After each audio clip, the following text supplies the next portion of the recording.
नमस्कार, news blast में आप सभी का स्वागत है। आपके साथ मैं हूं मेघा कौशिक और चलिए खबरों की शुरुआत करते हैं। पीएम मोदी ने वसुंधरा राजे से पूछी निहारिका की कुशलक्षेम। भाजपा राष्ट्रीय कार्यकारिणी के बाद पीएम मोदी ने पूछी तबीयत। राजे से मिलते ही पूछा, वसुंधरा जी अब कैसे हैं निहारिका, अब तो स्वस्थ है ना।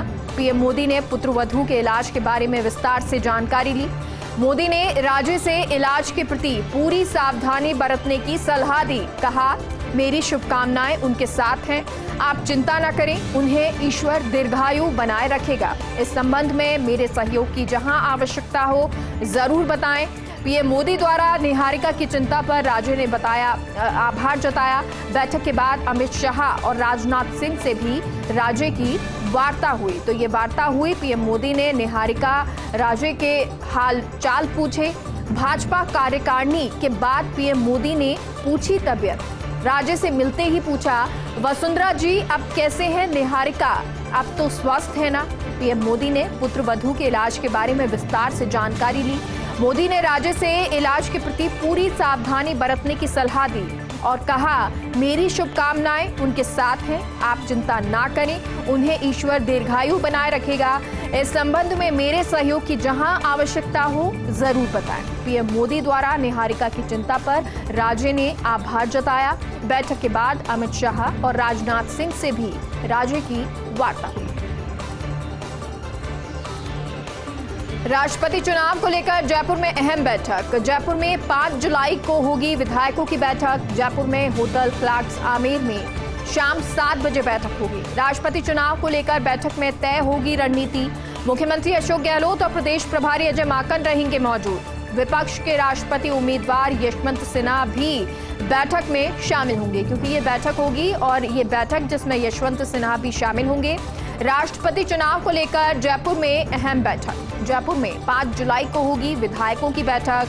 जयपुर में होटल क्लार्क्स आमेर में शाम 7 बजे बैठक होगी। राष्ट्रपति चुनाव को लेकर बैठक में रणनीति तय होगी। मुख्यमंत्री गहलोत और प्रदेश प्रभारी अजय माकन मौजूद रहेंगे। विपक्ष के राष्ट्रपति उम्मीदवार यशवंत सिन्हा भी बैठक में शामिल होंगे। उदयपुर प्रकरण को लेकर जयपुर की स्टैच्यू सर्किल पर विरोध प्रदर्शन। आज सर्व समाज के नेतृत्व में बड़े स्तर पर विरोध प्रदर्शन हुआ। स्टैच्यू सर्किल पर सामूहिक हनुमान चालीसा और विरोध प्रदर्शन किया। उदयपुर घटना के विरोध में जयपुर में निकाली सर्व समाज ने रैली। हालांकि बारिश के चलते लोगों को पहुंचने में परेशानी हुई, लेकिन बारिश में भी रैली में शामिल लोगों में दिखा जोश और गुस्सा। स्टैच्यू सर्किल पर लोगों ने किया सामूहिक हनुमान चालीसा का पाठ। उदयपुर के दरिंदों को जल्द फांसी की सजा दिलाने की मांग रखी। तो स्टैच्यू सर्किल पर तमाम लोग, सर्व समाज के लोग इकट्ठे हुए। उदयपुर प्रकरण को लेकर जयपुर की स्टैच्यू सर्किल पर विरोध प्रदर्शन। आज सर्व समाज के नेतृत्व में बड़े स्तर पर विरोध प्रदर्शन हुआ। स्टैच्यू सर्किल पर सामूहिक हनुमान चालीसा और विरोध प्रदर्शन किया गया। उदयपुर घटना के विरोध में जयपुर में निकाली सर्व समाज ने रैली। हालांकि बारिश के चलते लोगों को पहुंचने में परेशानी हुई, लेकिन बारिश में भी रैली में शामिल लोगों में जोश और गुस्सा दिखाई दिया। स्टैच्यू सर्किल पर लोगों ने किया सामूहिक हनुमान चालीसा का पाठ। उदयपुर के दरिंदों को जल्द फांसी की सजा दिलाने की मांग रखी। नेता प्रतिपक्ष के साथ रियाज के फोटो पर मंत्री प्रताप सिंह खाचरियावास का पलटवार। कहा, जवाब उन लोगों को देना पड़ेगा जिनके साथ फोटो वायरल हो रहे। मैं भी उदयपुर का प्रभारी रहा हूं, लेकिन मेरे साथ तो फोटो नहीं आया। आपके साथ फोटो इसलिए आया कि वो बीजेपी का पदाधिकारी है। आरोपी बीजेपी पार्टी में पद लेकर बैठा है। जो बीजेपी में पद लेकर बैठा था वो आतंकवादी गतिविधियों को अंजाम देता है, निर्दोष कन्हैयालाल की हत्या कर देता है। ये कहकर बीजेपी नहीं बच सकती कि हम क्या करें। बीजेपी अल्पसंख्यक मोर्चा के द्वारा उसका स्वागत किया जाता। आपके साथ फोटो आ रहा है तो जवाब देना पड़ेगा। क्या बीजेपी ये शिक्षा देती है कि किसी का गला काट दो?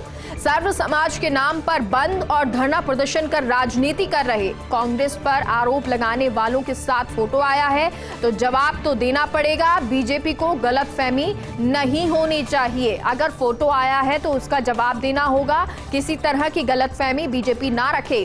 नेता प्रतिपक्ष के साथ रियाज के फोटो पर मंत्री प्रताप सिंह खाचरियावास का ये पलटवार। कहा, जवाब उन लोगों को देना पड़ेगा जिनके साथ फोटो वायरल हो रहे। मैं भी उदयपुर का प्रभारी रहा हूं, लेकिन मेरे साथ तो फोटो नहीं आया।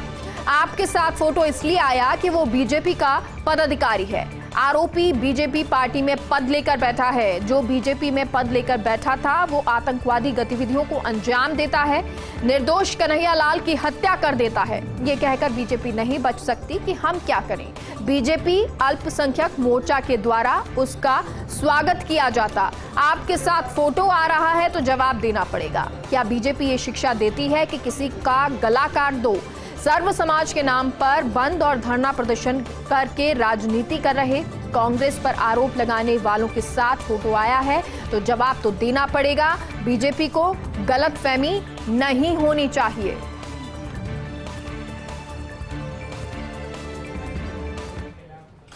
आगे बढ़ते हैं। बीकानेर के कोतवाली थाना इलाके में एक निर्माणाधीन मकान में आग लगने से अफरा तफरी मच गई। जानकारी के अनुसार मावापट्टी बाठिया चौक में 3 मंजिला निर्माणाधीन बिल्डिंग में आग लगी और देखते ही देखते आग की लपटों ने विकराल रूप ले लिया। सूचना के बाद थानाधिकारी नवनीत सिंह मौके पर पहुंचे और दमकल को बुलवाया। तंग गलियों के कारण दमकल को यहां तक पहुंचने में खासी परेशानी हुई।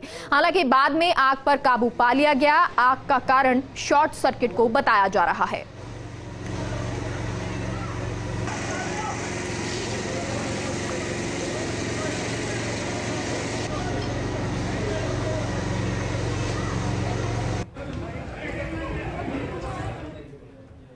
उदयपुर हत्याकांड के आरोपी का बीजेपी कनेक्शन प्रकरण। छत्तीसगढ़ के मुख्यमंत्री भूपेश बघेल ने बीजेपी पर साधा निशाना। कहा, उदयपुर में जिस तरह से बर्बर हत्या की गई उसे कोई भी सभ्य समाज कभी भी स्वीकार नहीं करेगा। उसकी जितनी भी निंदा की जाए वो कम है। मैंने भी मांग की है कि आरोपी को जल्द सजा मिलनी चाहिए, लेकिन जो दूसरा एंगल आ रहा है वो भाजपा को बताना चाहिए कि जो अपराधी है उनका उससे यानी कि भाजपा से क्या संबंध है। सोशल मीडिया पर लगातार आ रहा है कि उनका यानी कि आरोपियों का भाजपा से संबंध है, तो भाजपा को स्पष्ट करना चाहिए कि उनका उनसे संबंध नहीं है, यानी कि भाजपा का जो है आरोपियों से किसी तरह का संबंध नहीं है। ये बात स्पष्ट होनी चाहिए। उदयपुर हत्याकांड के आरोपी का बीजेपी कनेक्शन, ये प्रकरण। छत्तीसगढ़ के मुख्यमंत्री भूपेश बघेल ने बीजेपी पर साधा निशाना। कहा, उदयपुर में जिस तरह से बर्बर हत्या की गई उसे कोई भी सभ्य समाज कभी भी स्वीकार नहीं करेगा। उसकी जितनी भी निंदा की जाए वो कम है। मैंने भी मांग की है कि आरोपी को जल्द सजा मिलनी चाहिए, लेकिन जो दूसरा एंगल आ रहा है वो भाजपा को बताना चाहिए। जो अपराधी है उनका भाजपा से क्या संबंध है। सोशल मीडिया पर लगातार आ रहा है कि उनका यानी कि आरोपियों का भाजपा से संबंध है, तो भाजपा को स्पष्ट करना चाहिए कि उनका उन आरोपियों से संबंध है या नहीं। 5 दिन बाद जयपुर में इंटरनेट हुआ शुरू। सीकर में फिर बंद। सीकर में आज शाम 6 बजे से सोमवार दोपहर 2 बजे तक इंटरनेट बंद। पहले जयपुर संभाग में अलवर, दौसा, झुंझुनू में इंटरनेट सेवाएं की थी बहाल। जयपुर संभागीय आयुक्त सीताराम भाले ने जारी किए आदेश। इंटरनेट बंद को लेकर 6 दिन में जारी हुए 6 आदेश। इंटरनेट बंद को लेकर पहले 4 आदेश जारी किए गए, बाद में 2 आदेश में सीकर, झुंझुनू, अलवर, दौसा को राहत मिली। 6ठे आदेश में जयपुर जिले में इंटरनेट सेवाओं को बहाल किया। सभी आदेशों में प्रदेश में कानून व्यवस्था का हवाला दिया गया। प्रदेश में इंटरनेट बंद होने से करोड़ों रुपए के व्यापार का नुकसान हुआ। ऑनलाइन बिजनेस और डिजिटल ट्रांजैक्शन प्रभावित रहे, क्योंकि प्रभावित बहुत सारी चीजें रही। जो लोग व्यापार ऑनलाइन ही करते हैं उन लोगों के लिए बड़ी समस्याएं हो गई। 5 दिन बाद जयपुर में इंटरनेट शुरू हो गया। सीकर में बंद हो गया है। सीकर में आज शाम 6 बजे से सोमवार दोपहर 2 बजे तक इंटरनेट बंद। पहले जयपुर संभाग में अलवर, दौसा, झुंझुनू में इंटरनेट सेवाएं की थी बहाल। जयपुर संभागीय आयुक्त सीताराम भाले ने आदेश जारी किए। इंटरनेट बंद को लेकर 6 दिन में जारी हुए 6 आदेश। इंटरनेट बंद को लेकर पहले 4 आदेश जारी किए, बाद में 2 आदेश में सीकर, झुंझुनू, अलवर, दौसा को राहत मिली। 6ठे आदेश में जयपुर जिले में इंटरनेट सेवाओं को बहाल किया और सभी आदेशों में प्रदेश में कानून व्यवस्था का हवाला दिया। प्रदेश में इंटरनेट बंद होने से हुआ करोड़ों रुपए के व्यापार का नुकसान। ऑनलाइन बिजनेस और डिजिटल ट्रांजैक्शन प्रभावित रहा। सरसंघ चालक डॉक्टर मोहन भागवत 10 जुलाई तक राजस्थान प्रवास पर। आज चूरू के रतनगढ़ में आचार्य महाश्रमण से मुलाकात की। बोलछा ज्ञान मंदिर में आयोजित कार्यक्रम में मंच साझा किया। चूरू के जोड़ी गांव में संघ प्रचारक परिवार से मिले भागवत। 10 जुलाई तक झुंझुनू प्रवास पर रहेंगे संघ प्रमुख भागवत। झुंझुनू में अखिल भारतीय प्रांत प्रचारक बैठक में शामिल होंगे। 7 से 9 जुलाई तक अखिल भारतीय प्रांत प्रचारकों की मुख्य बैठक होगी। बैठक में देश भर के सभी प्रांत प्रचारक, सह प्रांत प्रचारक होंगे शामिल। सर कार्यवाह दत्तात्रेय होस बोले, डॉक्टर कृष्ण गोपाल, डॉक्टर मनमोहन वैद, CR मुकुंद, अरुण कुमार, रामदत्त शामिल होंगे। तो ये तमाम लोग शामिल होंगे। और इसके अलावा सर संघ चालक डॉक्टर मोहन भागवत 10 जुलाई तक राजस्थान प्रवास पर हैं। आज चूरू के रतनगढ़ में आचार्य महाश्रमण से मुलाकात की। बोलछा ज्ञान मंदिर में आयोजित कार्यक्रम में मंच साझा किया। चूरू के जोड़ी गांव में संघ प्रचारक परिवार से मिले भागवत। 10 जुलाई तक झुंझुनू प्रवास पर रहेंगे संघ प्रमुख भागवत। झुंझुनू में अखिल भारतीय प्रांत प्रचारक बैठक में शामिल होंगे। और 7 से 9 जुलाई तक अखिल भारतीय प्रांत प्रचारकों की मुख्य बैठक होगी। बैठक में देश भर के सभी प्रांत प्रचारक, सह प्रांत प्रचारक शामिल होंगे। सर कार्यवाह दत्तात्रेय होस बोले, डॉक्टर कृष्ण गोपाल, डॉक्टर मनमोहन वैद, CR मुकुंद, अरुण कुमार और रामदत्त शामिल होंगे। गहलोत सरकार की गुड गवर्नेंस। मुख्यमंत्री चिरंजीवी स्वास्थ्य बीमा योजना हो रही वरदान साबित। अब सुन और बोल पाएंगे मासूम, स्वरूप और सुमन। जन्मजात गूंगे बहरे मासूम का MDM में निशुल्क कॉकलियर इम्प्लांट योजना के अंतर्गत जरूरतमंद को महंगे इलाज निशुल्क मुहैया हो रहे। केतुकल्ला गांव के मासूम स्वरूप सुनने और बोल पाने में परेशानी थी। ओसिया ब्लॉक की मासूम सुमन को जन्मजात बोलने और सुनने में परेशानी थी। दोनों मासूमों की अब समस्या दूर होने से राहत मिली है। कॉकलियर इम्प्लांट का खर्च आता है 5 से 6 लाख रुपए।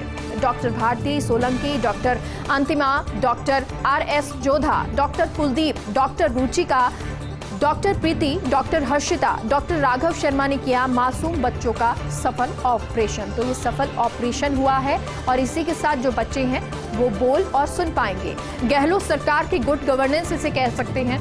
मुख्यमंत्री चिरंजीवी स्वास्थ्य बीमा योजना वरदान साबित हो रही है। अब सुन और बोल पाएंगे मासूम स्वरूप और सुमन। जन्मजात गूंगे और बहरे मासूम का MDM में निशुल्क कॉकलियर इम्प्लांट योजना के अंतर्गत जरूरतमंद को महंगे इलाज हो रहे निशुल्क मुहैया। केतुकल्ला गांव के मासूम स्वरूप सुनने और बोल पाने में परेशानी थी, समस्या थी। ओसिया ब्लॉक को मासूम सुमन को जन्मजात बोलने और सुनने में परेशानी थी। दोनों मासूमों को अब समस्या दूर होने से राहत मिली है। कॉकलियर इम्प्लांट का खर्च आता है 5 से 6 लाख रुपए। Doctor Bharti Solanki, doctor Antima, doctor RS Jodha, doctor Kuldeep, doctor Ruchika, doctor Preeti, doctor Harshita, doctor Raghav Sharma ने मासूम बच्चों का सफल ऑपरेशन किया। SMS मेडिकल कॉलेज मुखिया पद के काउंटडाउन से जुड़ी खबर है। कॉलेज से वरिष्ठ प्रोफेसर डॉक्टर सुधीर भंडारी कल हो जाएंगे सेवा मुक्त। सरकार डॉक्टर भंडारी के आवेदन पर उनका VRS कर चुकी मंजूर। डॉक्टर भंडारी कल सुबह 11 बजे अपना चार्ज करेंगे हैंडओवर और इसके बाद RUHS में स्थायी VC के रूप में काम संभालेंगे doctor Bhandari. SMS medical college में डॉक्टर भंडारी ने दी है 22 साल तक सेवा और इस दौरान बतौर प्राचार्य डॉक्टर भंडारी ने किए कॉलेज में कई नवाचार। कॉलेज में इंफ्रास्ट्रक्चर को मजबूत करने पर रहा भंडारी का फोकस।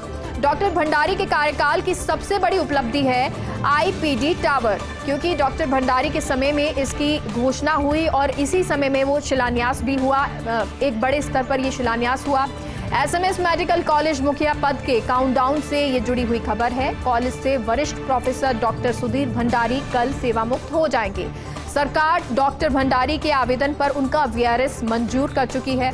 डॉक्टर भंडारी कल सुबह 11 बजे अपना चार्ज करेंगे हैंडओवर। इसके बाद RUHS में स्थायी VC के रूप में काम संभालेंगे doctor Bhandari. SMS medical college में डॉक्टर भंडारी ने दी है 22 साल तक सेवा और इस दौरान बतौर प्राचार्य डॉक्टर भंडारी ने किए कॉलेज में कई नवाचार। कॉलेज में इंफ्रास्ट्रक्चर को मजबूत करने पर रहा भंडारी का फोकस। डॉक्टर भंडारी के कार्यकाल की सबसे बड़ी उपलब्धि है आईपीडी टावर।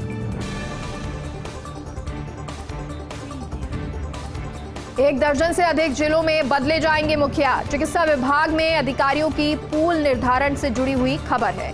आपत्तियों के बाद सीएमएचओ पूल निर्धारण सूची को किया गया अपडेट। 89 चिकित्सकों की सूची में से 6 चिकित्सकों को बाहर किया गया, जबकि योग्यता के आधार पर 12 चिकित्सक सूची में शामिल किए गए। ऐसे में ताजा सूची में 95 चिकित्सक बचे सीएमएचओ के दावेदार। अब इस सूची के आधार पर होगा जिले में बड़ा प्रशासनिक फेरबदल। तो सूची के आधार पर यह फेरबदल होगा। एक दर्जन से अधिक जिलों में बदले जाएंगे मुखिया। चिकित्सा विभाग में अधिकारियों के पूल निर्धारण से जुड़ी हुई ये खबर है। आपत्तियों के बाद सीएमएचओ पूल निर्धारण सूची को किया गया अपडेट। 89 चिकित्सकों की सूची में से 6 चिकित्सकों को बाहर किया गया, जबकि योग्यता के आधार पर 12 चिकित्सक सूची में शामिल किए गए। ऐसे में ताजा सूची में 95 चिकित्सक बचे सीएमएचओ के दावेदार और अब इस सूची के आधार पर ही जिलों में बड़ा प्रशासनिक फेरबदल होगा। साइबर ठगों के निशाने पर RVUNL सीएमडी आर.के. शर्मा के फोटो का अलग अलग नंबर पर उपयोग। इन नंबरों से फर्जी मैसेज कर गिफ्ट वाउचर रुपए देने का प्रयास हो रहा। सोशल मीडिया के अलग अलग प्लेटफॉर्म के जरिए मांगी जा रही है राशि। सूचना पर निगम प्रशासन ने राज्य राष्ट्रीय साइबर सेल में दर्ज करवाई शिकायत और साथ ही सभी निगम कार्मिकों को भी पूरे घटनाक्रम से करवाया अवगत, ताकि वे साइबर अपराधियों के जाल में ना फंसें और आर्थिक नुकसान से बचें। लेकिन सिर्फ ये एक ही घटना नहीं है, इसी तरह की दूसरी घटनाएं भी सामने आई जब इस तरह साइबर ठगी के प्रयास किए गए। साइबर ठगों के निशाने पर अब RVUNL सीएमडी आर.के. शर्मा के फोटो का अलग अलग नंबर पर उपयोग और इन नंबरों से फर्जी मैसेज कर गिफ्ट वाउचर रुपए लेने का प्रयास हो रहा है। सोशल मीडिया के अलग अलग प्लेटफॉर्म के जरिए ये राशि मांगी जा रही है। सूचना पर निगम प्रशासन ने राज्य राष्ट्रीय साइबर सेल में दर्ज करवाई है शिकायत और साथ ही सभी निगम कार्मिकों को भी पूरे घटनाक्रम से अवगत करवाया है, ताकि वे साइबर अपराधियों के जाल में ना फंसें और आर्थिक नुकसान से बचें। फिलहाल के लिए बुलेटिन में इतना ही। देखते रहिए फर्स्ट इंडिया न्यूज। नमस्कार।